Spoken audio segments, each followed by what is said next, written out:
ಮಹೋನ್ನತನಾದಂಥ ದೇವರ ಹೆಸರಿಗೆ ಸ್ತುತಿ ಸ್ತೋತ್ರ ಘನಮಾನ ಮಹಿಮೆಗಳನ್ನ ಸಲ್ಲಿಸುತ್ತಾ ಈ ಒಂದು ದಿನದಲ್ಲಿ ದೇವರ ಸಂದೇಶವನ್ನು ವೀಕ್ಷಣೆ ಮಾಡ್ತಾ ಇರುವಂಥ ನಿಮ್ಮೆಲ್ಲರನ್ನು ಯೇಸು ಕ್ರಿಸ್ತನ ನಾಮದಲ್ಲಿ ಸ್ವಾಗತಿಸುವನಾಗಿದ್ದೇನೆ. ಈ ಒಂದು ಸರಣಿಯಲ್ಲಿ ನಾವು ಇಸ್ರಾಯೇಲೇ ನಿನ್ನ ದೇವರ ಬರುವಿಕೆಗೆ ನಿನ್ನನ್ನು ಸಿದ್ಧ ಮಾಡಿಕೊ ಅನ್ನುವಂಥ ಆ ಒಂದು ಶೀರ್ಷಿಕೆಯ ಮೇಲೆ ನಾವು ಸಂದೇಶಗಳನ್ನ ನಾವು ಕಲಿಯುವಂಥವರಾಗಿದ್ದೇವೆ. ಅದರಲ್ಲಿ ಈ ದಿವಸ ಒಂದು ವಿಶೇಷ ಸಂದೇಶ, ಒಂದು ವಿಶೇಷ ಅಂಶದ ಕುರಿತು ನಾವು ಕಲಿಯುವಾಗ ಈ ದಿನದ ಶೀರ್ಷಿಕೆಯ ಸಂದೇಶ ಈ ರೀತಿಯಾಗಿದೆ: ಅತಿ ಪ್ರಿಯನಾದಂಥ ದಾನಿಯೇಲನು, ದೇವರಿಗೆ ಅತಿ ಪ್ರಿಯನಾದ ದಾನಿಯೇಲನು ಎಂಬುದಾಗಿ. ಸೊ ಈ ಒಂದು ಸಂದೇಶವನ್ನು ನಾವು ಪ್ರಾರಂಭಿಸುವಾಗೆ ತಲೆಗಳನ್ನು ಬಾಗಿಸಿ ನಾವು ಪ್ರಾರ್ಥನೆ ಮಾಡೋಣ. ಭೂಪರ ಲೋಕಗಳ ಒಡೆಯನಾದಂಥ ಪರಲೋಕದ ತಂದೆಯೇ, ನಿನ್ನ ಪರಿಶುದ್ಧ ನಾಮಕ್ಕೆ ಸ್ತೋತ್ರ. ಈ ಸಮಯದಲ್ಲಿ ನಿನ್ನ ದೈವಿಕ ಸಂದೇಶವನ್ನು ಸತ್ಯವೇದ ಮೂಲಕವಾಗಿ ನಿನ್ನ ವಾಕ್ಯದ ಮೂಲಕವಾಗಿ ನಾವು ಕಲಿಯುವಾಗ ನಿನ್ನ ಪರಿಶುದ್ಧಾತ್ಮನು ನಮ್ಮನ್ನು ನಡೆಸಲಿ ಸ್ವಾಮಿ. ಬೇಕಾದ ಜ್ಞಾನ, ತಿಳುವಳಿಕೆ, ವಿವೇಕವನ್ನು, ಅಂಗೀಕೃತ ಹೃದಯವನ್ನು ಅನುಗ್ರಹಿಸಿಕೊಡ್ರಿ. ವೀಕ್ಷಣೆ ಮಾಡ್ತಾ ಇರತಕ್ಕಂಥ ಎಲ್ಲ ನಿನ್ನ ಪ್ರಿಯ ಮಕ್ಕಳನ್ನು ನಿನ್ನ ಹಸ್ತಕ್ಕೆ ಒಪ್ಪಿಸಿಕೊಡುತ್ತಾ ಅವರೆಲ್ಲರೂ ಸಹ ಈ ಒಂದು ವಾಕ್ಯವನ್ನು ಕೇಳಿ ಈ ಒಂದು ವಾಕ್ಯದ ಮೂಲಕವಾಗಿ ಆಶೀರ್ವದಿಸಲ್ಪಡುವಂತೆ ನೀನು ನಮ್ಮೆಲ್ಲರಿಗೂ ನಿನ್ನ ಕೃಪೆಯನ್ನು ಅನುಗ್ರಹಿಸೆಂಬುದಾಗಿ ಕ್ರಿಸ್ತನ ಹೆಸರಿನಲ್ಲಿ ಬೇಡ್ಕೊಳ್ತೇವೆ ತಂದೆಯೇ, ಆಮೇನ್. ಈ ಒಂದು ಸಮಯದಲ್ಲಿ ನಾನು ಈಗಾಗಲೇ ತಿಳಿಸಿದ ಹಾಗೆ ಸತ್ಯವೇದದಲ್ಲಿ ದಾನಿಯೇಲನ ಗ್ರಂಥ 9ನೇ ಅಧ್ಯಾಯ 23ನೇ ವಚನಕ್ಕೆ ನಾವು ತಿರುಗಿಸುವ ಹಾಗೆ ವಚನ ಈ ರೀತಿಯಾಗಿ ಹೇಳುತ್ತೆ: ನಿನ್ನ ವಿಜ್ಞಾಪನೆಯ ಆರಂಭದಲ್ಲಿಯೇ ದೇವರ ಅಪ್ಪಣೆಯಾಯಿತು, ಅದನ್ನು ತಿಳಿಸಲು ಇಲ್ಲಿಗೆ ಬಂದಿದ್ದೇನೆ, ನೀನು ದೇವರಿಗೆ ಅತಿ ಪ್ರಿಯ ಎಂಬುದಾಗಿ ವಚನ ಹೇಳುವಂಥದ್ದಾಗಿದೆ.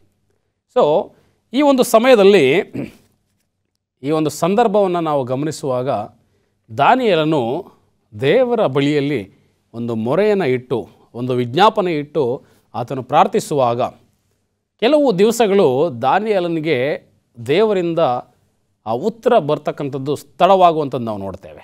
ಸೊ ಯಾವಾಗ ಆತನು ಉತ್ತರವನ್ನು ದೇವರಿಂದ ಪಡೆಯೋದಕ್ಕೆ ಸಾಧ್ಯವಾಗೋದಿಲ್ಲ, ಆಗ ಆತನು ಉಪವಾಸ ಇದ್ದು ದೇವರಲ್ಲಿ ಪ್ರಾರ್ಥಿಸುವಾಗ ಒಬ್ಬ ದೇವದೂತನು ಆತನ ಬಳಿಗೆ ಬಂದು ಆತನಿಗೆ ಆ ಒಂದು ವಿಜ್ಞಾಪನೆಯ ಉತ್ತರವನ್ನು ಆತನು ಕೊಡುವಾಗ ಆತನಿಗೆ ಹೇಳುವಂಥ ಮಾತು: ದಾನಿಯೇಲನೇ, ನೀನು ದೇವರಿಗೆ ಅತಿ ಪ್ರಿಯ. ಇವತ್ತು ನಾವು ಈ ಒಂದು ಅಂಶದ ಕುರಿತಾಗಿ ಕಲಿಯುವಾಗ ದಾನಿಯೇಲನ ವಿಚಾರದಲ್ಲಿ ದೇವರು ಹೇಳ್ತಕ್ಕಂಥದ್ದು ನೀನು ಅತಿ ಪ್ರಿಯ, ಯು ಆರ್ ಬಿಲವ್ಡ್ ಅಂತ ಸತ್ಯವೇದದಿಂದ ಇಂಗ್ಲೀಷ್ನಲ್ಲಿ ನಾವು ನೋಡ್ತೇವೆ.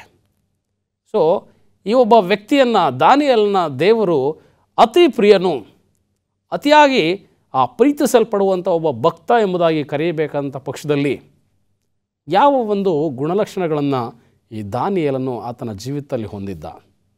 ಸೊ ದೇವರಿಗೆ ಅತಿ ಪ್ರಿಯನು ಎಂಬುದಾಗಿ ಹೇಳುವಾಗ ದಾವೀದನ ಜೀವಿತ ಯಾವ ರೀತಿಯಲ್ಲಿತ್ತು? ಆತನು ಎಂಥ ಒಂದು ಆ ಗುಣಲಕ್ಷಣಗಳನ್ನ ಹೊಂದಿ ದೇವರ ಮೆಚ್ಚುಗೆಗೆ ಆತನು ಪಾತ್ರನಾಗಿದ್ದ ಎಂಬುದಾಗಿ ನಾವು ಕಲಿತೇವೆ ಪ್ರಿಯರೇ.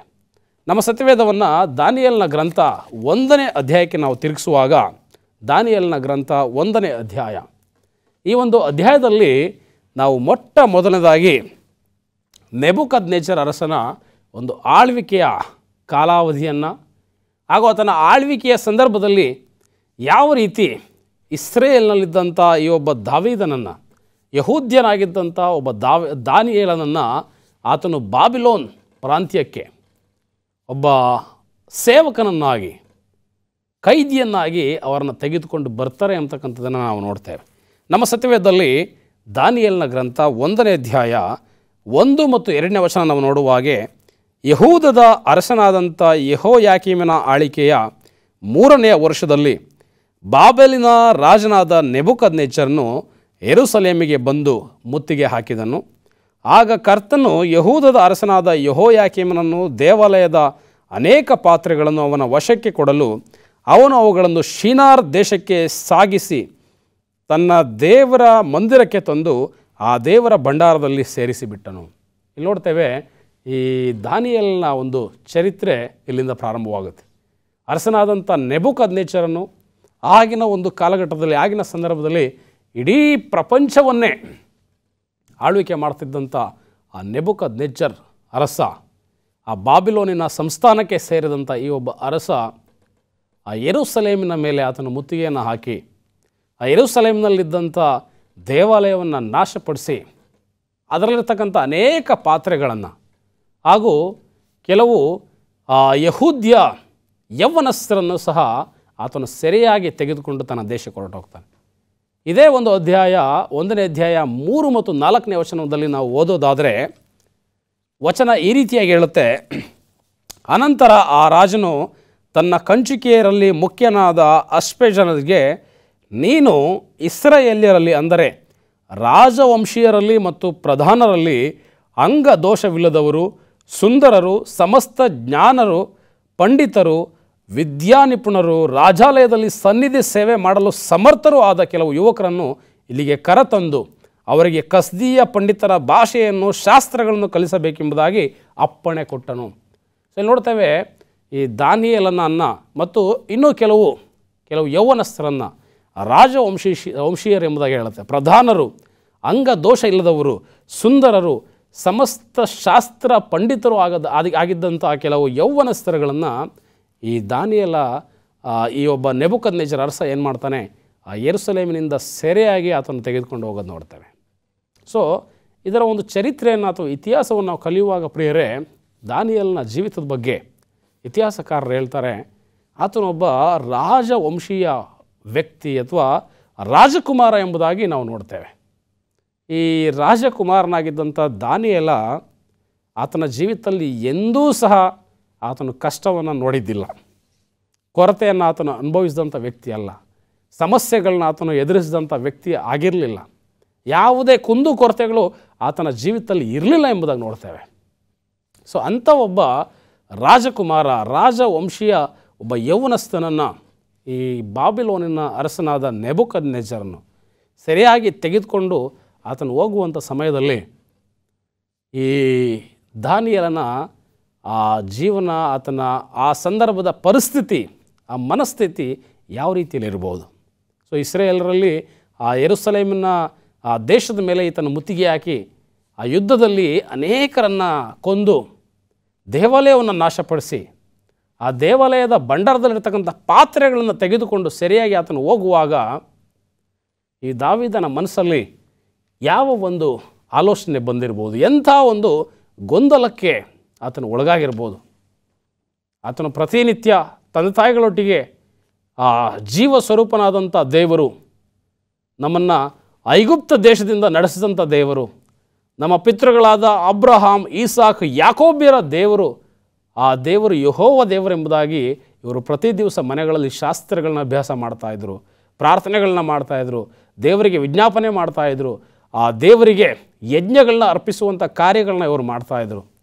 ಸೊ ಇಂಥ ಒಂದು ಕುಟುಂಬದಲ್ಲಿ ಅಥವಾ ಇಂಥ ಒಂದು ಹಿನ್ನೆಲೆಯಲ್ಲಿ ಹುಟ್ಟಿದಂಥ ಈ ದಾನಿಯೇಲನು ತಕ್ಷಣ ಆ ಒಂದು ರಾಜ್ಯದ ಮೇಲೆ, ಆತನ ದೇಶದ ಮೇಲೆ ಯಾರೋ ಒಬ್ಬ ಅನ್ಯ ರಾಜ, ವಿಗ್ರಹಗಳನ್ನ ಪೂಜೆ ಮಾಡ್ತಕ್ಕಂಥ ಒಬ್ಬ ಅನ್ಯ ರಾಜ ಆ ದೇಶದ ಮೇಲೆ ಮುತ್ತಿಗೆಯನ್ನು ಹಾಕಿ ನಮ್ಮನ್ನು ಸೋಲಿಸಿ ನಮ್ಮ ದೇವಾಲಯವನ್ನು ನಾಶಪಡಿಸಿ ಆ ದೇವಾಲಯದ ಪಾತ್ರೆಗಳನ್ನು ತೆಗೆದುಕೊಂಡು ಹಾಗೂ ಕೆಲವು ಆ ಇಸ್ರಾಯೇಲರನ್ನು, ಯೌವನಸ್ಥರನ್ನು, ಯಹೂದ್ಯ ಜನರನ್ನು ಸರಿಯಾಗಿ ತೆಗೆದುಕೊಂಡು ಹೋಗ್ತಾ ಇದ್ದಾನೆ ಎಂಬುದಾಗಿ ಹೇಳುವಾಗ ದೇವರ ಮೇಲಿನ ನಂಬಿಕೆ ಆತನಲ್ಲಿ ನಿಜವಾಗಿಯೂ ದೃಢವಾಗಿರಲಿಕ್ಕೆ ಸಾಧ್ಯವೇ?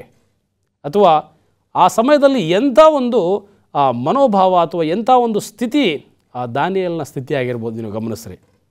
ಸೊ ಇಂಥ ಒಂದು ಸ್ಥಿತಿಯಲ್ಲಿ ದಾನಿಯೇಲ ಹಾಗೂ ಆ ಒಂದು ಇಸ್ರಾಯೇಲ್ ಸೇವಕರುಗಳನ್ನ, ಆ ಸೆರೆಯಾಳುಗಳನ್ನು ಆ ಯೆರೂಸಲೇಮಿನಿಂದ ಬಾಬಿಲೋನ್ ದೇಶಕ್ಕೆ ತೆಗೆದುಕೊಂಡು ಹೋಗುವಂಥ ಸಂದರ್ಭದಲ್ಲಿ ಅವರ ಪ್ರಯಾಣ ಸಹ ಯಾವ ರೀತಿಯಲ್ಲಿತ್ತು ನಾವು ನೋಡ್ತೇವೆ. ಇತಿಹಾಸಕಾರರ ಚರಿತ್ರೆಯಲ್ಲಿ ಹೇಳ್ತಾರೆ, ಆ ಯೆರೂಸಲೇಮಿನಿಂದ ಬಾಬಿಲೋನಿಗೆ ಸುಮಾರು 1445 ಕಿಲೋಮೀಟರಷ್ಟು ದೂರ ಎಂಬುದಾಗಿ. ಆ 1445 ಕಿಲೋಮೀಟ್ರನ್ನು ಅವರು ಕಾಲ್ನಡಿಗೆಯಲ್ಲಿ ಅವರು ನಡೆದುಕೊಂಡು ಹೋಗುವಂಥ ಸಮಯದಲ್ಲಿ ಸೊ ಎಂಥ ಒಂದು ಗಂಭೀರವಾದಂಥ ಸ್ಥಿತಿಯನ್ನು ಅವರು, ಆ ಪರಿಸ್ಥಿತಿಯನ್ನು ಅವರು ಎದುರಿಸಬೇಕಾಗತ್ತೆ. ಆ ಮರಳುಗಾಡಿನಲ್ಲಿ, ಅರಣ್ಯ ಪ್ರದೇಶದಲ್ಲಿ ಆ 1445 ಕಿಲೋಮೀಟರ್ಸ್ ಆ ಒಂದು ದೂರವನ್ನು ಅವರು ಕ್ರಮಿಸಬೇಕಾದಂಥ ಸಂದರ್ಭದಲ್ಲಿ ನಾವು ನೋಡ್ತೇವೆ ಚರಿತ್ರೆಯಲ್ಲಿ ಅನೇಕ ಜನರು ಆ ಮರುಭೂಮಿಯಲ್ಲಿಯೇ ಪ್ರಾಣವನ್ನು ಬಿಡ್ತಾರೆ. ಅನೇಕ ಜನರು ಸತ್ತೋಗ್ತಾರೆ. ಅನೇಕ ಜನರು ಆ ಮರುಭೂಮಿಯಲ್ಲಿ ಪ್ರಯಾಣಿಸ್ಲಿಕ್ಕಾಗದೆ, ಆಹಾರ ಇಲ್ಲದೆ, ನೀರಿಲ್ಲದೆ ಭಾಳ ಕಷ್ಟಪಟ್ಟು ಒದ್ದಾಡಿ ಅವರು ಜೀವ ಬಿಡುವಂಥದ್ದು ನಾವು ನೋಡ್ತೇವೆ. ಈ ಎಲ್ಲ ಪರಿಸ್ಥಿತಿಗಳನ್ನ ಕಣ್ಣಿಂದ ಕಂಡಂಥ ದಾನಿಯೇಲ, ತನ್ನ ಸುತ್ತಮುತ್ತ ನಡೆಯುವಂಥ ಇದೆಲ್ಲವನ್ನು ಗಮನಿಸಿದಂಥ ದಾನಿಯೇಲ, ಆತನು ಆ ಬಾಬಿಲೋನ್ ದೇಶಕ್ಕೆ ಕಾಲಿಟ್ಟಂಥ ಸಂದರ್ಭದಲ್ಲಿ, ಆ ಬಾಬಿಲೋನ್ ದೇಶದಲ್ಲಿ ಇವರನ್ನು ಆ ಕಸ್ದೀಯರ ಭಾಷೆಯನ್ನು ಕಳಿಸ್ಲಿಕ್ಕೆ, ಕಸ್ದೀಯ ಪಂಡಿತರನ್ನಾಗಿ ಅವರನ್ನು ಮಾಡಲಿಕ್ಕೆ, ಒಂದು ಶಿಕ್ಷಣಕ್ಕೆ, ಬಾಬಿಲೋನಿನ ಶಿಕ್ಷಣಕ್ಕೆ ಅವರನ್ನು ಒಳಪಡಿಸುವಂಥ ಸಮಯದಲ್ಲಿ ಆ ದಾನಿಯೇಲನ ಜೀವಿತದಲ್ಲಿ ಒಂದು ಬಹು ದೊಡ್ಡ ನಿರ್ಧಾರವನ್ನು ತೆಗೆದುಕೊಳ್ಬೇಕಂತ ಸಮಯ ಆತನ ಜೀವಿತದಲ್ಲಿ ಬರುತ್ತೆ. ಸೊ ಯಾವ ನಿರ್ಧಾರವನ್ನು ಅವನು ತೆಗೆದುಕೊಳ್ಬೇಕಾಗುತ್ತೆ, ಯಾವ ನಿರ್ಣಯವನ್ನು ಆ ಸಂದರ್ಭದಲ್ಲಿ ಅವನು ಮಾಡಬೇಕಾಗಿತ್ತು ನಾವು ನೋಡ್ತೇವೆ. ದಾನಿಯೇಲ 1ನೇ ಅಧ್ಯಾಯ 5ನೇ ವಚನ ಈ ರೀತಿಯಾಗಿ ಹೇಳುತ್ತೆ, ಇದಲ್ಲದೆ ಇನ್ನು ಮುಂದೆ ಅವರು ಸನ್ನಿಧಿ ಸೇವಕರಾಗಲೆಂದು ತನ್ನ ಭೋಜನ ಪದಾರ್ಥಗಳನ್ನು, ತಾನು ಕುಡಿಯುವ ದ್ರಾಕ್ಷಾರಸವನ್ನು ಅವರಿಗೆ ದಿನವಹಿ ಬಡಿಸುವ ಮಾರ್ಪಾಡು ಮಾಡಿ ಅವರನ್ನು 3 ವರ್ಷ ಪೋಷಿಸಬೇಕು ಎಂದು ಆಜ್ಞಾಪಿಸಿದನು. ಈ ನೆಬೂಕದ್ನೆಚ್ಚರ ಅರಸನು ಆ ಯೆಹೂದ್ಯದಿಂದ ಸರಿಯಾಗಿ ತಂದಿದ್ದ ಈ ಯೌವನಸ್ಥರಿಗೆ ಸುಮಾರು 3 ವರ್ಷಗಳು ಇವರನ್ನು ಏನು ಮಾಡಬೇಕು, ಕಸ್ದೀಯರ ಭಾಷೆಯನ್ನು ಅವರು ಕಲಿಯುವ ರೀತಿಯಲ್ಲಿ ಅವರಿಗೆ ಶಿಕ್ಷಣವನ್ನು ಕೊಡಬೇಕು. ಅವರನ್ನು ಕಸ್ದೀಯ ಭಾಷೆಯಲ್ಲಿ ಪಂಡಿತರನ್ನಾಗಿ ಮಾಡಬೇಕು. ಜೊತೆಗೆ ತನ್ನ ಭೋಜನ ಪದಾರ್ಥಗಳನ್ನು, ತಾನು ಕುಡಿಯುವ ದ್ರಾಕ್ಷಾರಸವನ್ನು ಅವರಿಗೆ ಕೊಟ್ಟು ಅವರನ್ನು 3 ವರ್ಷ ಪೋಷಿಸಬೇಕು. ರಾಜನ ಮೇಜಿನಿಂದ ಬರುವಂಥ ಆಹಾರ, ರಾಜನು ಕುಡಿಯುವಂಥ ದ್ರಾಕ್ಷಾರಸವನ್ನು ಕುಡಿಯುವ ಅವಕಾಶ ಈ ದಾನಿಯೇಲ, ಆತನ ಸ್ನೇಹಿತರು, ಇನ್ನೂ ಇತರ ಯೌವನಸ್ಥರಿಗೆ ಅದು ಬರುವಂಥದ್ದು ನೋಡ್ತೇವೆ. ಆದರೆ ದಾನಿಯೇಲ ಈ ಒಂದು ಸ್ಥಿತಿಯಲ್ಲಿ, ಈ ಒಂದು ಸಂದರ್ಭದಲ್ಲಿ ಆತನೊಂದು ದೃಢ ನಿರ್ಧಾರವನ್ನು ಅವನು ಮಾಡದೆ ಎಂಬುದನ್ನು ನೋಡ್ತೇವೆ ಪ್ರಿಯರೇ. ಸೊ ಆ ನಿರ್ಧಾರ ಏನು, ಎಂಥ ನಿರ್ಧಾರವನ್ನು ದಾನಿಯೇಲ ತೆಗೆದುಕೊಂಡ? ಅದೇ ಅಧ್ಯಾಯ, ದಾನಿಯೇಲ 1ನೇ ಅಧ್ಯಾಯ 8ನೇ ವಚನ ಹೇಳುತ್ತೆ, ದಾನಿಯೇಲನು ತಾನು ರಾಜನ ಭೋಜನ ಪದಾರ್ಥಗಳನ್ನು ತಿಂದು ರಾಜನು ಕುಡಿಯುವ ದ್ರಾಕ್ಷಾರಸವನ್ನು ಕುಡಿದು ತನ್ನನ್ನು ಅಶುದ್ಧ ಮಾಡಿಕೊಳ್ಳಬಾರದೆಂದು ನಿಶ್ಚಯಿಸಿ ಕಂಚುಕಿಯರ ಅಧ್ಯಕ್ಷನಿಗೆ ನಾನು ಅಶುದ್ಧನಾಗಲಾರೆ, ಕ್ಷಮಿಸು ಎಂದು ವಿಜ್ಞಾಪಿಸಿದನು. ಆತನು ಹೇಳ್ತಾ ಇದ್ದಾನೆ, ರಾಜನು ತಿನ್ನುವಂಥ ಆ ಒಂದು ಭಕ್ಷ್ಯ, ಆ ರಾಜನ ಮೇಜಿನಿಂದ ಬರ್ತಕ್ಕಂಥ ಆ ಒಂದು ಆಹಾರವನ್ನು ನಾನು ತಿಂದು, ರಾಜನು ಕುಡಿಯುವಂಥ ದ್ರಾಕ್ಷಾರಸವನ್ನು ಕುಡಿದು ನನ್ನನ್ನು ಅಶುದ್ಧ ಮಾಡಿಕೊಳ್ಳಲಾರೆ ಎಂಬುದಾಗಿ ಆತನು ನಿರ್ಣಯಿಸಿದ ಎಂಬುದನ್ನು ನೋಡ್ತೇವೆ.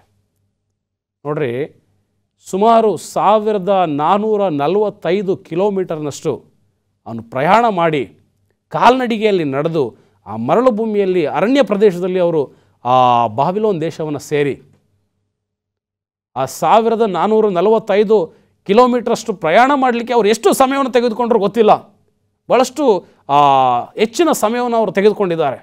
ಅಷ್ಟು ಸಮಯ ಸರಿಯಾದ ಆಹಾರ ಇಲ್ಲ, ಸರಿಯಾದ ನೀರಿಲ್ಲ, ಅವರು ದಾಹದಿಂದ ಬಳಲಿ ಕಂಗಾಲಾದಂಥ ಪರಿಸ್ಥಿತಿಯಲ್ಲಿ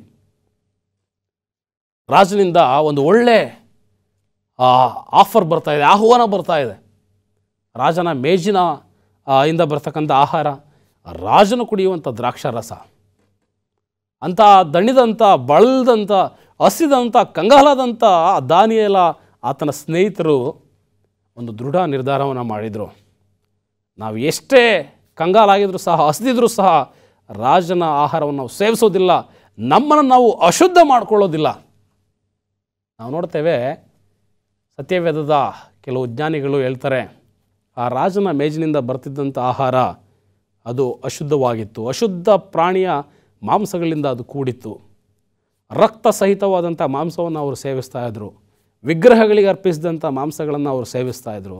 ಸೊ ಇದೆಲ್ಲವನ್ನು ನಿಷೇಧ ಮಾಡಿದ್ದ ಅಥವಾ ಇದನ್ನು ತಿನ್ನಬಾರ್ದೆಂಬುದಾಗಿ ಆ ದಾನಿಯೇಲನು ಆ ಸಮಯದಲ್ಲಿ ನಿರ್ಧಾರವನ್ನು ತೆಗೆದುಕೊಳ್ತಾನೆ ಎಂಬುದನ್ನು ನೋಡ್ತೇವೆ. ಇದೇ ರೀತಿಯ ಇನ್ನೊಂದು ಸಂದರ್ಭವನ್ನು ನಾವು ಸತ್ಯವೇದದಲ್ಲಿ ನೋಡ್ಬೋದು ಪ್ರಿಯರೇ. ಯೇಸು ಸ್ವಾಮಿಯು ಸಹ 40 ದಿವಸ ಅರಣ್ಯದಲ್ಲಿ ಶೋಧಿಸಲ್ಪಡುವಂಥ ಸಮಯದಲ್ಲಿ ಆಹಾರ ನೀರು ಇಲ್ಲದೆ ಸ್ವಾಮಿಯು ಸಹ ಉಪವಾಸದ ಅವಧಿಯಲ್ಲಿರುವಾಗ, ಆ ಉಪವಾಸವನ್ನು ಮುಗಿಸಿ ಹೊರಗಡೆ ಬರುವಂಥ ಸಮಯದಲ್ಲಿ ಸೈತಾನನು ಸಹ ಇದೇ ರೀತಿಯ ಒಂದು ಆಹ್ವಾನವನ್ನು ಯೇಸು ಸ್ವಾಮಿಗೆ ಕೊಡ್ತಾನೆ.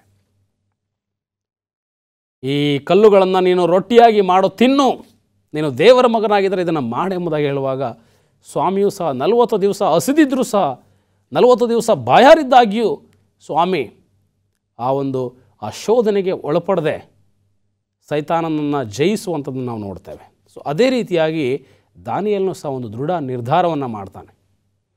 ನಾವು ಈ ರಾಜನ ಅಶುದ್ಧ ಆಹಾರವನ್ನು ತಿಂದು ನಮ್ಮನ್ನು ನಾವು ಅಶುದ್ಧ ಮಾಡ್ಕೊಳ್ಳೋದಿಲ್ಲ. ಸತ್ಯವೇದದಲ್ಲಿ ದಾನಿಯೇಲನನ್ನು ಅತಿ ಪ್ರಿಯನೆಂಬುದಾಗಿ ದೇವರು ಕರೆಯುವಂಥ ಸಮಯದಲ್ಲಿ, ಆ ಬಿರುದನ್ನು ಆತನು ದೇವರಿಂದ ಹೊಂದಬೇಕಾದ ಸಮಯದಲ್ಲಿ ಅದರ ಹಿಂದೆ ಭಾಳಷ್ಟು ಪ್ರಯಾಸ ಇದೆ ಪ್ರಿಯರೇ, ಭಾಳಷ್ಟು ಕಷ್ಟ ಇದೆ, ಆತನು ಅನುಭವಿಸಿದ ಶ್ರಮೆ ಇದೆ, ಅದರ ಜೊತೆಗೆ ಆತನು ಮಾಡಿದಂಥ ಒಂದು ದೃಢ ನಿರ್ಧಾರ ಇದೆ. ಇವತ್ತು ಕ್ರೈಸ್ತರಾಗಿ ನಮ್ಮ ಜೀವಿತದಲ್ಲಿಯೂ ಸಹ ಅನೇಕ ಬಾರಿ ಕೆಲವು ನಿರ್ಧಾರಗಳನ್ನ ತೆಗೆದುಕೊಳ್ಳುವಾಗ, ದೇವರಿಗೋಸ್ಕರ ನಿಲ್ಲುವಂಥ ನಿರ್ಧಾರಗಳನ್ನ ನಾವು ಮಾಡುವಾಗ, ದೇವರಿಗೋಸ್ಕರ ಜೀವಿಸುವಂಥ ನಿರ್ಣಯಗಳನ್ನು ನಾವು ಮಾಡುವಾಗ ಅನೇಕ ಕಷ್ಟಗಳನ್ನ ನಾವು ಎದುರಿಸಬೇಕಾಗತ್ತೆ, ಅನೇಕ ಸವಾಲುಗಳನ್ನ ಎದುರಿಸಬೇಕಾಗತ್ತೆ, ಅನೇಕ ಕೆಟ್ಟ ಪರಿಸ್ಥಿತಿಗಳನ್ನ ನಾವು ಹಾದು ಹೋಗಬೇಕಾಗತ್ತೆ. ಆದರೆ ನಾವು ದೇವರಿಗೋಸ್ಕರ ನಿಲ್ಲುವ ನಿರ್ಧಾರವನ್ನು ನಾವು ಮಾಡಿದರೆ ಖಂಡಿತವಾಗಿ ದೇವರು ಕೊನೆಯಲ್ಲಿ ಕಟ್ಟಕಡೆಯದಾಗಿ ಒಂದು ಶ್ರೇಷ್ಠ ಬಿರುದನ್ನು ನಮ್ಮೆಲ್ಲರಿಗೂ ಸಹ ದೇವರು ಕೊಡಲಿಕ್ಕಿದ್ದಾನೆ. ಆದರೆ ಅನೇಕ ಬಾರಿ ನಾವು ಕ್ರೈಸ್ತರಾಗಿ ದೇವರ ಮಕ್ಕಳಾಗಿ ಈ ದಾನಿಯೇಲನ ಜೀವಿತದಂತೆ ನಾವು ನಡ್ಕೊಳ್ಳಿಕ್ಕೆ ಸಾಧ್ಯ ಇಲ್ಲ. ನಾವು ಅನೇಕ ಬಾರಿ ಕುಗ್ಗೋಗ್ತೀವಿ, ಬಲಹೀನರಾಗ್ತೀವಿ, ಸೋತು ಹೋಗ್ತೀವಿ. ಲೌಕಿಕ ಪಾಪಗಳಿಂದ ನಾವು ವಂಚಿತರಾಗಿ ಆ ಪಾಪದ ಪ್ರೇರಣೆಗೆ ಒಳಗಾಗಿ ನಾವು ಬಿದ್ದೋಗ್ತೀವಿ. ಆದರೆ ದಾನಿಯೇಲನ ಜೀವಿತ ಇವತ್ತು ನಮಗೊಂದು ದೊಡ್ಡ ಉದಾಹರಣೆ. ಯಾವ ರೀತಿ ಅವನು ದೃಢವಾಗಿ ನಿಂತ, ಅಂಥ ಒಂದು ಕಷ್ಟದ ಪರಿಸ್ಥಿತಿಯಲ್ಲಿ ತನ್ನ ಕಣ್ಣ ಮುಂದೆಯೇ ತನ್ನ ದೇಶ ಹಾಳಾಗೋಗಿದೆ, ತನ್ನ ಕಣ್ಣ ಮುಂದೆಯೇ ತಾವು ಆರಾಧಿಸುವಂಥ ದೇವಾಲಯ ಬೆಂಕಿಯಿಂದ ನಾಶವಾಗಿದೆ, ತನ್ನ ಕಣ್ಣ ಮುಂದೆಯೇ ಅಲ್ಲಿನ ದೇವಾಲಯದ ಪವಿತ್ರ ಪಾತ್ರೆಗಳನ್ನು ಆತನು ಸರಿಯಾಗಿ ತೆಗೆದುಕೊಂಡು ಹೋಗುವಂಥದ್ದು ನೋಡ್ತಾ ಇದ್ದಾನೆ. ತನ್ನ ಕಣ್ಣ ಮುಂದೆಯೇ ತನ್ನ ಕುಟುಂಬ, ತನ್ನ ಪರಿವಾರ, ತಂದೆ ತಾಯಿಗಳಿರ್ಬೋದು, ತನ್ನ ದೇಶ ಇರ್ಬೋದು ನಾಶವಾಗುವಂಥದ್ದನ್ನು ನೋಡ್ತಾ ಇದ್ದಾನೆ. ರಕ್ತಪಾತ ನಡೀತಾ ಇದೆ, ಮುತ್ತಿಗೆ ಹಾಕಿದ್ದಾರೆ, ಕೆಲವು ಯೌವನಸ್ಥರನ್ನು, ಕೆಲವು ಜನರನ್ನು ಸರಿಯಾಗಿ ಆ ದೇಶಕ್ಕೆ ಕರ್ಕೊಂಡು ಹೋಗುವಂಥ ಆ ಒಂದು ಸಂದರ್ಭವನ್ನು ಅವನು ಕಣ್ಣಿಂದ ನೋಡ್ತಾ ಇದ್ದಾನೆ. ಆದರೂ ಸಹ ಆತನು ದೇವರ ವಿಷಯದಲ್ಲಿ ಒಂದು ನಿರ್ಧಾರವನ್ನು ಮಾಡ್ತಾನೆ. ನಾನು ದೇವರಿಗೋಸ್ಕರ ಜೀವಿಸಬೇಕು, ದೇವರಿಗೋಸ್ಕರ ಶುದ್ಧನಾಗಿ ನಾನು ಇರಬೇಕು, ನನ್ನನ್ನು ಅಶುದ್ಧ ಮಾಡ್ಕೊಳ್ಬಾರ್ದು. ಯಾಕಂತ ಹೇಳಿದರೆ ನನ್ನ ದೇವರು ನನಗೆ ತಿಳಿಸಿರ್ತಕ್ಕಂಥ, ಕಲಿಸಿರ್ತಕ್ಕಂಥ, ನನಗೆ ಕೊಟ್ಟಿರ್ತಕ್ಕಂಥ ನಿಜವಾದ ಶಿಕ್ಷಣ ಇದೆ ಅನ್ನುವಂಥ ಆ ನಿರ್ಧಾರ ದಾನಿಯೇಲನ ಜೀವಿತದಲ್ಲಿ ನಾವು ನೋಡ್ತೇವೆ. ಇವತ್ತು ನಮಗೂ ಸಹ ದೇವರು ಕೆಲವು ನಿಯಮಗಳನ್ನು, ನಿರ್ಧಾರಗಳನ್ನು, ಕೆಲವು ಶಿಕ್ಷಣವನ್ನು ಸತ್ಯವೇದ ಮೂಲಕವಾಗಿ ನಮಗೆ ಕೊಡುವಾಗ ಆ ದೇವರು ಕೊಟ್ಟಿರ್ತಕ್ಕಂಥ ಶಿಕ್ಷಣಕ್ಕೆ, ಆ ನಿಯಮಗಳಿಗೆ ನಾವು ಬದ್ಧರಾಗಿ ನಾವು ನಡ್ಕೊಳ್ತಾ ಇದ್ದೀವಾ? ಅಥವಾ ಕಷ್ಟಗಳು ಬರುವಾಗ, ಸವಾಲುಗಳು ಬರುವಾಗ ದೇವರ ನಿಯಮವನ್ನು ಮೀರಿ ನಾವು ಅನೇಕ ಬಾರಿ ನಂಬಿಕೆಯನ್ನು ಕಳ್ಕೊಳ್ತಾ ಇದ್ದೀವ? ಆಲೋಚನೆ ಮಾಡಬೇಕಾಗುತ್ತೆ. ಸೊ ಮುಂದೆ ನಾವು ನೋಡೋಣ, ಈ ದಾನಿಯೇಲ ದೇವರಿಗೆ ಅತಿ ಪ್ರಿಯನಾಗಲಿಕ್ಕೆ ಕಾರಣ ಏನು? ನಮ್ಮ ಸತ್ಯವೇದದಲ್ಲಿ ಅದೇ ದಾನಿಯೇಲನ ಗ್ರಂಥ 6ನೇ ಅಧ್ಯಾಯ 10 ಮತ್ತು 11ನೇ ವಚನವನ್ನು ನೀವು ನೋಡ್ರಿ. ದಾನಿಯೇಲನ ಗ್ರಂಥ 6ನೇ ಅಧ್ಯಾಯ 10 ಮತ್ತು 11ನೇ ವಚನ ಈ ರೀತಿಯಾಗಿ ಹೇಳುತ್ತೆ. ಆ ಶಾಸನಕ್ಕೆ ರುಜುವಾದದ್ದು ದಾನಿಯೇಲನಿಗೆ ತಿಳಿದಾಗ ಅವನು ತನ್ನ ಮನೆಗೆ ಹೋಗಿ ಯೆರೂಸಲೇಮಿನ ಕಡೆಗೆ ಕದವಿಲ್ಲದ ಕಿಟಕಿಗಳುಳ್ಳ ತನ್ನ ಮಹಡಿಯ ಕೋಣೆಯಲ್ಲಿ ಯಥಾ ಪ್ರಕಾರ ದಿನಕ್ಕೆ 3 ಆವರ್ತಿ ಮೊಣಕಾಲೂರಿ ತನ್ನ ದೇವರಿಗೆ ಪ್ರಾರ್ಥನೆ ಮಾಡಿ ಸ್ತೋತ್ರ ಸಲ್ಲಿಸಿದನು. ಇಲ್ಲಿ ನಾವು ನೋಡ್ತೇವೆ, ದಾನಿಯೇಲನ ವಿರುದ್ಧವಾಗಿ ಒಂದು ಕುಯುಕ್ತಿ ಅಥವಾ ಒಂದು ತಂತ್ರ ರೂಪಿಸಿರುವಂಥದ್ದು ನಾವು ನೋಡ್ತೇವೆ. ಕೆಲವು ದಾನಿಯೇಲನ ವಿರೋಧಿಗಳು ದಾನಿಯೇಲನ ಏಳಿಗೆಯನ್ನು, ದಾನಿಯೇಲನ ಅಭಿವೃದ್ಧಿಯನ್ನು ಸಹಿಸಲಾಗದೆ ಈ ದೇಶದಲ್ಲಿ ವಾಸಿಸ್ತಕ್ಕಂಥ ಪ್ರತಿಯೊಬ್ಬ ಪ್ರಜೆಯು ರಾಜನಾದಂಥ ದಾರ್ಯಾವೇಶನನ್ನು 30 ದಿನಗಳ ಕಾಲ ಪ್ರಾರ್ಥಿಸಬೇಕು. ಯಾರು ದಾರ್ಯಾವೇಶನನ್ನು ಬಿಟ್ಟು ಬೇರೆ ದೇವರನ್ನು ನೀವು ಪ್ರಾರ್ಥಿಸ್ತೀರಿ ಅಂಥ ವ್ಯಕ್ತಿಗಳು ಮರಣಕ್ಕೆ ಅರ್ಹರು. ಅಂಥ ವ್ಯಕ್ತಿಗಳನ್ನು ಸಿಂಹದ ಗವಿಯಲ್ಲಿ ಹಾಕಬೇಕೆಂಬುದಾಗಿ ಕೆಲವು ವ್ಯಕ್ತಿಗಳು ದುರುದ್ದೇಶದಿಂದ ಒಂದು ಕುಯುಕ್ತಿಯನ್ನು ರೂಪಿಸಿ ರಾಜನಿಂದ ಅದಕ್ಕೆ ರುಜುವನ್ನು ತೆಗೆದುಕೊಂಡು ಒಂದು ಶಾಸನವನ್ನು ಹೊರಡಿಸುವಂಥದ್ದು ನೋಡ್ತೇವೆ. ಸೊ ಈ ಒಂದು ಶಾಸನ ಹೊರಟಾಗ ದಾನಿಯೇಲ ಏನು ಮಾಡ್ತಾನೆ? ಬೇರೆ ದಾರಿ ಇಲ್ಲ, ತನ್ನ ದೇವರನ್ನು ಆತನು ಪ್ರತಿ ದಿವಸ ದಿನಕ್ಕೆ 3 ಆವರ್ತಿ ಪ್ರಾರ್ಥಿಸ್ತಾ ಇದ್ದಂಥ ದಾನಿಯೇಲ ಈ ಶಾಸನ ಬಂದಾಗ ರಾಜನನ್ನು ಪ್ರಾರ್ಥಿಸಬೇಕಾಗಿದೆ. ದೇವರನ್ನು ಆತನು ಕೈ ಬಿಡಬೇಕಂತ ಪರಿಸ್ಥಿತಿ. ಆ ಸಮಯದಲ್ಲಿ ನಾವು ನೋಡ್ತೇವೆ, ಶಾಸನಕ್ಕೆ ರುಜುವಾದದ್ದು ದಾನಿಯೇಲನಿಗೆ ತಿಳಿದಾಗ ಅವನು ತನ್ನ ಮನೆಗೆ ಹೋಗಿ ಯಥಾಪ್ರಕಾರ ದಿನಕ್ಕೆ 3 ಆವರ್ತಿ ಮೊಣಕಾಲೂರಿ ದೇವರಿಗೆ ಪ್ರಾರ್ಥಿಸಿದ್ನು. ಆ ಶಾಸನ ಹೊರಟಾಯಿತು, ಆತನಿಗೆ ಗೊತ್ತಾಯಿತು ವಿಚಾರ. ಆದರೆ ಆತನೇನು ಮಾಡ್ತಾ ಇದ್ದಾನೆ, ಯಥಾಪ್ರಕಾರ ತನ್ನ ಮನೆಗೆ ಹೋಗಿ 3 ಆವರ್ತಿ ಮೊಣಕಾಲೂರಿ ಯೆರೂಸಲೇಮಿನ ಕಡೆಗೆ ತಿರುಗಿಕೊಂಡು ಆತನ ದೇವರನ್ನು ಪ್ರಾರ್ಥಿಸ್ತಾ ಇದೆ ಎಂಬುದ ವಾಕ್ಯ ಹೇಳೋದು. ಸೊ ಇವತ್ತು ದೇವರ ಒಂದು ಪ್ರಾರ್ಥನೆಯ ವಿಚಾರದಲ್ಲಿ ದಾನಿಯೇಲ ಯಾವ ಒಂದು ಆ ಸ್ಥಿರತೆಯನ್ನು ಆತನು ಕಾಪಾಡಿಕೊಂಡ. ಮುಂದೆ ನೋಡ್ತೇವೆ 13ನೇ ವಚನದಲ್ಲಿ, ಇದಕ್ಕವರು ಸನ್ನಿಧಿಯಲ್ಲಿ ರಾಜನೇ, ಯಹೂದದಿಂದ ಸರಿಯಾಗಿ ತಂದವರಲ್ಲಿ ಒಬ್ಬನಾದ ಆ ದಾನಿಯೇಲನು ನಿನ್ನನ್ನಾಗಲಿ ನಿನ್ನ ಹಸ್ತಾಕ್ಷರಕ್ಕೆ ಆ ನಿಬಂಧನೆಯನ್ನಾಗಲಿ ಲಕ್ಷ್ಯಕ್ಕೆ ತಾರದೆ ದಿನಕ್ಕೆ 3 ಆವರ್ತಿ ಪ್ರಾರ್ಥಿಸುತ್ತಾನೆ ಎಂದು ಅರಿಕೆ ಮಾಡಿದರು. ರಾಜನ ಹತ್ರ ದೂರನ್ನು ಹೇಳ್ತಾ ಇದ್ದಾರೆ, ಆ ದಾನಿಯೇಲನು ನಿನ್ನ ಮಾತನ್ನು ಧಿಕ್ಕರಿಸ್ತಾ ಇದ್ದಾನೆ, ನಿನ್ನ ಮಾತಿಗೆ ಗೌರವ ಇಲ್ಲ. ಆತನ ದೇವರನ್ನೇ ಪ್ರಾರ್ಥಿಸ್ತಾ ಇದ್ದಾನೆ, ನಿನ್ನನ್ನು ಆತನು ಪ್ರಾರ್ಥಿಸ್ತಾ ಇಲ್ಲ ಎಂಬುದಾಗಿ ಒಂದು ದೂರನ್ನು ಹೇಳುವಾಗ 16ನೇ ವಚನದಲ್ಲಿ, ದಾನಿಯೇಲ 6ನೇ ಅಧ್ಯಾಯ 16ನೇ ವಚನದಲ್ಲಿ ಹೇಳುತ್ತೆ, ದಾನಿಯೇಲನನ್ನು ತಂದು ಸಿಂಹದ ಗವಿಯಲ್ಲಿ ಹಾಕಿಬಿಟ್ಟರು. ದಾನಿಯೇಲನನ್ನು ಆ ಸಿಂಹದ ಗವಿಯಲ್ಲಿ ಹಾಕುವಂಥದ್ದು ನಾವು ನೋಡ್ತೇವೆ ಪ್ರಿಯರೇ. ಆದರೆ ಈ ಕತೆ ನಿಮ್ಮೆಲ್ಲರಿಗೂ ಭಾಳ ಚೆನ್ನಾಗಿ ಗೊತ್ತಿದೆ. ಯಾವಾಗ ದಾನಿಯೇಲನನ್ನು ಸಿಂಹದ ಗವಿಯಲ್ಲಿ ಹಾಕಿದ್ರೋ ಮುಂದೆ ಏನಾಯ್ತು ಎಂಬುದಾಗಿ ನಾವು ನೋಡ್ತೇವೆ. ದಾನಿಯೇಲನು ಆ ಸಿಂಹದ ಗವಿಯಲ್ಲಿ ಬಿದ್ದಾಗ ವಿರೋಧಿಗಳು ತಿಳ್ಕೊಂಡ್ರು ದಾನಿಯೇಲನ ಕತೆ ಮುಗೀತಿಲ್ಲಿಗೆ, ಆತನನ್ನು ಸಿಂಹಗಳು ಸಂಪೂರ್ಣವಾಗಿ ಕೊಂದಾಕಿರ್ತವೆ ಎಂಬುದಾಗಿ ಆಲೋಚಿಸಿದರು. ಆದರೆ ವಾಕ್ಯದಲ್ಲಿ ನೋಡ್ತೇವೆ, ದೇವರು ಆ ಸಿಂಹಗಳ ಬಾಯಿಯನ್ನು ಕಟ್ಟಿ ದಾನಿಯೇಲನನ್ನು ರಕ್ಷಿಸಿದ್ರು ಎಂಬುದಾಗಿ ನಾವು ವಾಕ್ಯದಲ್ಲಿ ನೋಡ್ತೇವೆ ಪ್ರಿಯರೇ. ಆಗ ಕೊನೆಯದಾಗಿ ಈ ಕಥೆಯ ಅಂತ್ಯದಲ್ಲಿ ನಾವು ನೋಡುವಾಗ, ಯಾರು ದಾನಿಯೇಲನ ವಿರುದ್ಧವಾಗಿ ಸಂಚನ್ನು ರೂಪಿಸಿದ್ರು, ದಾನಿಯೇಲನ ವಿರುದ್ಧವಾಗಿ ದೂರನ್ನು ನೀಡಿದ್ರು, ಅವರನ್ನು ಮತ್ತು ಅವರ ಕುಟುಂಬದವರನ್ನು ಆ ಸಿಂಹದ ಗವಿಯಲ್ಲಿ ಹಾಕಿಸುವಂಥ ಶಿಕ್ಷೆಗೆ ಅವರು ಒಳಗಾಗ್ತಾರೆ. ಅವರ ಕಥೆಯನ್ನು ಚರಿತ್ರೆಯನ್ನು ನೋಡುವಾಗ ಅವರು ಸಿಂಹದ ಗವಿಯಲ್ಲಿ ಹಾಕಲ್ಪಟ್ಟಂಥ ಸಮಯದಲ್ಲಿ ಅವರು ಆ ಗವಿಯ ತಳವನ್ನು ಮುಟ್ಟುವುದರಷ್ಟೊಳಗೆ ಆ ಸಿಂಹಗಳು ಅವರನ್ನು ಅರಿದು ಅವರನ್ನು ಕೊಂದು ಬಿಟ್ಟು ಅವರನ್ನು ತಿಂದವು ಎಂಬುದಾಗಿ ನಾವು ನೋಡ್ತೇವೆ. ಸೊ ದೇವರಿಗೋಸ್ಕರ ನಾವು ನಿಲ್ಲುವಾಗ, ದೇವರಿಗೋಸ್ಕರ ನಾವು ದೃಢತೆಯನ್ನು ಕಾಯ್ದುಕೊಳ್ಳುವಾಗ, ದೃಢ ನಿರ್ಧಾರಗಳನ್ನ ಮಾಡುವಾಗ ಖಂಡಿತವಾಗಿ ದೇವರು ನಮ್ಮನ್ನು ಕೈ ಬಿಡದೆ ನಮ್ಮನ್ನು ಕಾಪಾಡಿ ನಮಗೆ ಶ್ರೇಷ್ಠ ಬಿರುದುಗಳನ್ನ, ಉಡುಗೊರೆಗಳನ್ನ ದೇವರು ಕೊಡಲಿಕ್ಕೆ ಸಿದ್ಧನಾಗಿದ್ದಾನೆ. ಸೊ ದಾನಿಯೇಲನ ಕತೆ ಇವತ್ತು ನಮ್ಮೆಲ್ಲರಿಗೂ ಸಹ ಒಂದು ಪ್ರೇರಣೆಯಾದಂಥ ಕತೆ. ಆತನ ಆ ಚರಿತ್ರೆಯಲ್ಲಿ ಆತನ ಹಿಂದೆ ನಡೆದಂಥ ಆ ಕಹಿ ಘಟನೆಗಳನ್ನು ನಾವು ನೋಡುವಾಗ ಯಾವ ಭಕ್ತನೂ ಸಹ, ಯಾರೂ ಸಹ ಅಷ್ಟು ದೃಢವಾಗಿರ್ಲಿಕ್ಕೆ ಸಾಧ್ಯ ಇಲ್ಲ ಪ್ರಿಯರೇ.